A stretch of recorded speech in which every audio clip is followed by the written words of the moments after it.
Voilà, bonjour Liémé, très heureux de vous retrouver pour la revue de presse. Bonjour Renaud. Liémé, je le rappelle, rédacteur en chef de Radio Yopougon. Et avec lui aujourd'hui, on démarre par le Conseil des ministres qui s'est tenu hier. Et Conseil des ministres, comme à l'accoutumée, au cours duquel de nombreuses décisions ont été arrêtées. Oui, Renaud, hier en Conseil des ministres, 2 décrets ont été pris dans le sens donc de la réglementation de la profession d'agriculteur et celle de la profession de DAF. Selon le porte-parole du gouvernement, le décret portant réglementation de la profession agricole a été pris en application de la loi d'orientation agricole. Il classifie les professions agricoles en 11 branches d'activités couvrant tous les domaines de l'agriculture moderne.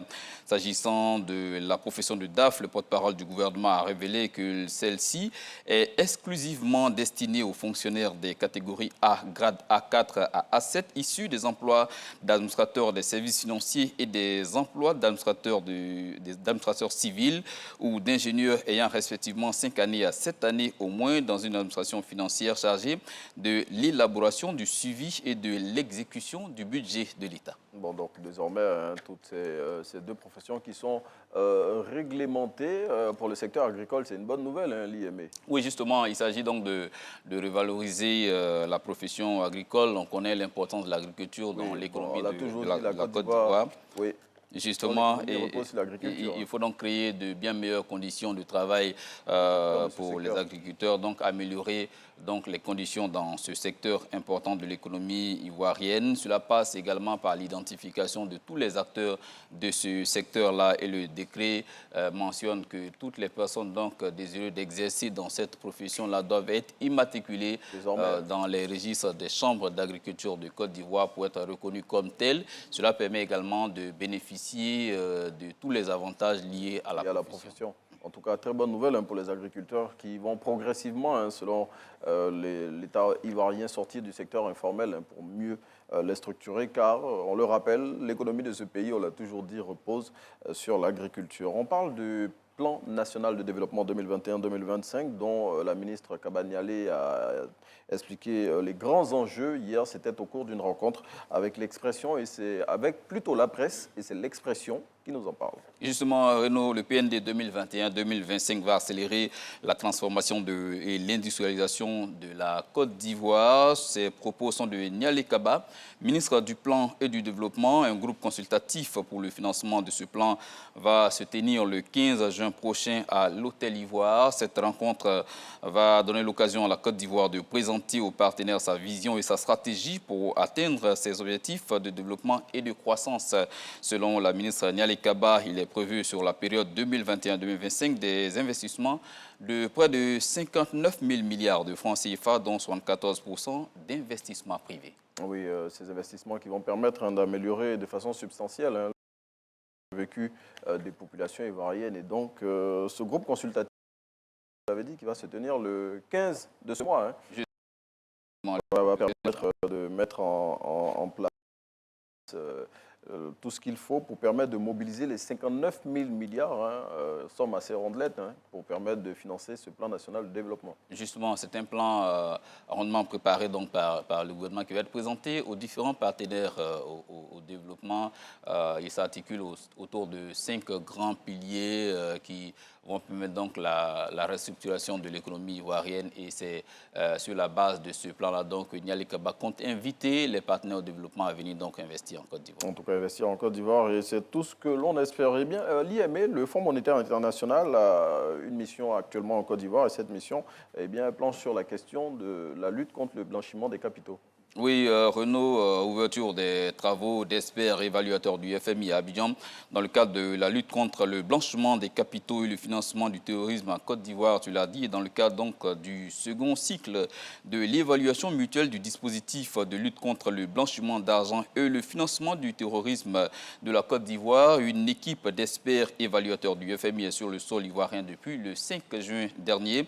L'ouverture de ces travaux a eu lieu mardi. Cette rencontre va permettre d'apprécier la capacité de notre pays à faire face au fléau que constitue le blanchiment des capitaux et le financement du terrorisme. En tout cas, vaste programme et on espère que ces travaux vont permettre en tout cas de gérer et de résoudre de façon conséquente ces deux questions. On s'intéresse à la saison des pluies et à l'opération Je quitte les zones à risque pour sauver ma vie qui a effectivement démarré. Les démolitions dans les zones à risque ont débuté. L'opération a démarré le mardi et certaines habitations situées au bord des ravins à Cloutiard dans la commune d'Abobo ont été démolies selon notre confrère du journal Le Patriote.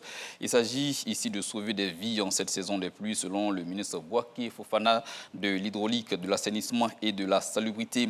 L'opération qui intervient après une longue période de sensibilisation a été baptisée pour sauver ma vie, je quitte les zones à risque. Voilà, et vraiment, c'est l'occasion, en tout cas, de rappeler ce message des autorités gouvernementales à travers cette opération. Pour sauver ma vie, je quitte les zones à risque. Bon, comme le disait M. Gilda Simi, que nous avons reçu ici la dernière fois dans Instant Vérité, pour en parler, c'est vrai que c'est déplorable de déplacer des familles comme ça, mais c'est pour leur sauver la vie que c'est fait. Autre sujet, l'IME, on s'intéresse au quotidien le matin, qui nous parle de ce qui s'est passé c'était le lundi à l'Assemblée nationale, l'élection du président de l'Assemblée nationale, le nouveau en tout cas, pour laquelle élection, le RHDP, le PDCI, le PPA Côte d'Ivoire, le FPI et l'UDPCI ont parlé d'une seule voix. Justement, les députés semblent avoir donc donné le ton de la réconciliation à travers cette élection et avec le consensus autour du candidat du RHDP lors de l'élection du président de l'Assemblée nationale, les députés ivoiriens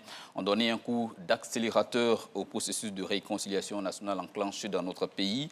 Le soutien des députés de l'opposition au candidat du RHDP est un signal fort pour une Côte d'Ivoire réconciliée.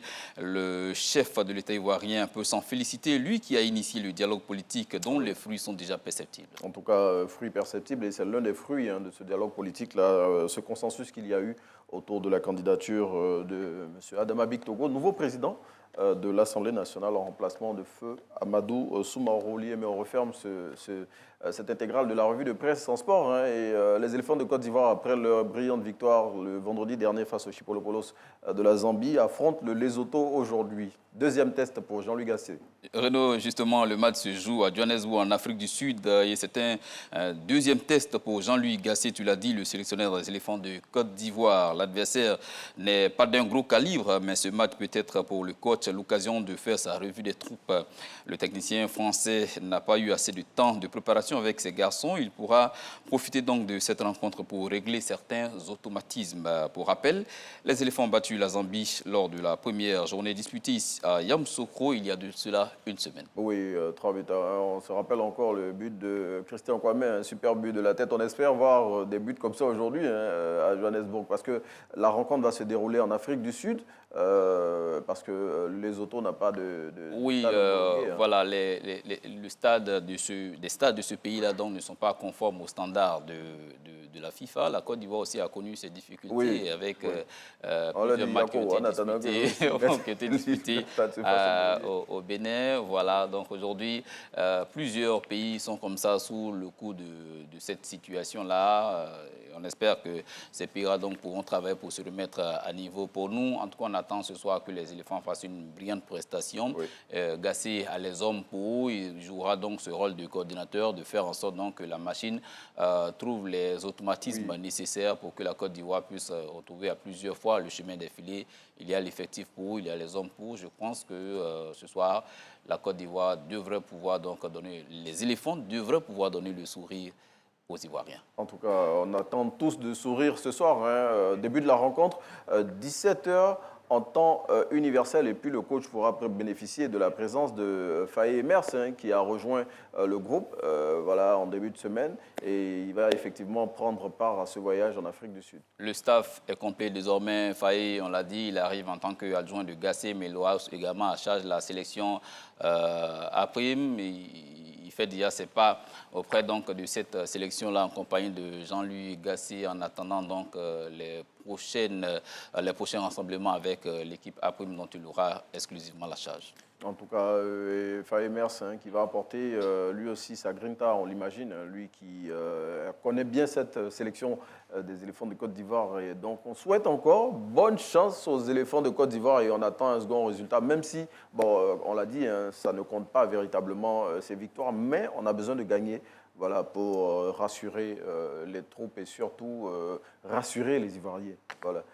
Combien de millions de sélectionneurs qu'on est en Côte d'Ivoire ici. Allez, Liamé, merci, merci d'être venu partager les titres de l'actualité avec nous. Nous, on va vous faire voir maintenant un reportage qui nous est proposé par la direction de RTI, de la direction de l'information de RTI 1. C'est un reportage sur la déforestation intitulé « La recherche pour sauver l'agriculture ». On se retrouve juste derrière.